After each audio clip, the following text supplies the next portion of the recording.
nuare tongwan quick ken man let kir ma yadi de eno kira ngule de more wi ko juba kaniten konti la nuare shit ke nuare kontin mat ke jakel ala kir ma yadi te ka sharp te leda kan sharp to ken konti na ko kono wala konti konti la nuare sharp kir ma yadi baka nywa kel ke gwasme kir ma yadi che gor no jen ba ja ngaje no te ka tet ka ta dana liu nuare ke ja jen men use ne nuare ano bunware karodian bugorodian na karodian ki bunware bugorodian da karodian mi kono gui kontilat karodian antama chana je chukef wudu chala par kole amichiro kwanya la kwerta maka gwada ring machar jena jaram nana kwala use this time kana nware kokien baname a final ka kirma yadit okay a final kirma yadit ala strategy ne katin use maniam men gor kira long no balalet antama o be espeli mayo be je weekend be jaka o balwagulwak kijen balwar nyu de gwan wo chang wa kan jenen betet loro bang ko betelwang so be espeli mayo be jaka o betelwang do dan be jaka telwang je o bne dial content en gwasamo ko cha doctor ma cha je yen be benefit be jennon kaje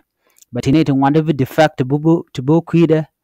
to be influence no kwara mo telam balwang kalene ka jano ajan ramadan en yen kwara mo ne ramadan yen doctor ma char so no mo a tactical me use kir ma yadi de me kwin ware jan tama me jag no ko be ka choro ne ajan me shit kana mo de kayo lele kedi wo bi espele mayo bondien ke partner mo be bat betel bari outdoor okay komu we ka joykan ni dialati be chutal mishala espele mayo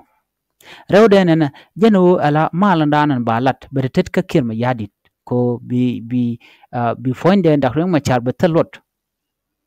ko cha lwang cha wo keje ta da rete jene ga buga telot so ramdan be mal bi ladanga apone kir garwa da ken ne de kontela lo yale kake ne de konten no ka kirma yadit keten cha kok ko jen ko ga na te ram no kir by the way lengaje nobody love kir point the use and yo and when those money finish biaje ne go betelot and point the kir betelot changa dor siabu nen ka jemme de laro no kir take care mana dien gwasame jen banuar baka dak daga na nuare ko banuar bugaro al karo den chim toga nasar chianen che kwang chora le che kwanya la kuar greater panel state ko ba kurdanan togre we kanasar be jenang ala jen banuar buga te nyen karo den banuar na karo den anyok jen poinde che dr regai cook che jelat la kuar dung jongle state ko mite mi to tong mi ka lo nuar be romone ke je so no mo ke liu a strategy mi banuari ba karul ke je ki ba ka divide ke je banuari chike chortene ne me chikenenen anyok point kir ma yadi use ne me ko buin mon ba gwini je no jaram dan normal la doro tome be jo pelon gwada mo bana chute karek so agenda na gwina tama roal ne to wan roal na kat ko te keten use the equatoria use the tat use the ber use ne diala content tin do real koken che ga shaine so ala ne to che dier kake pege wo ka ulu ngona ngateno ka jen jigwala ka tin jigwala te kara te ganga ke te lele rek changa kel ndien mu dir ko na la jakob na liu ka jeno run che ba ba ka gwaten be so ne me area kel me gon woro da ngaje gwano kir ma yadit te ram no ka kake use ne ka changa dana wut gwadun we tok be yor tong mi chet ka ting so jen danan gore de lar yen mene men do dien ne mi che ko togo no che rek ma char che je ko yen be tahe dana che tuok ne ke 2018 or ke 2016 edan be nyok me ledeje gwade dana che tapande ngai che je kwan nyok la by president me che tabande ngai che rodo ko dr machar chu tabande ngai chu kwer chu jo nang chu je na by president me che dr machar che je so na mo je dana tuok wala ba use para and strategy mi che kana mo ke jen use kere mo in the end of the day mo de baba backfire ko run mo dr machar mo ay nang gwang mo ne bo jojo no chikir mi yadi che dr machar che jolka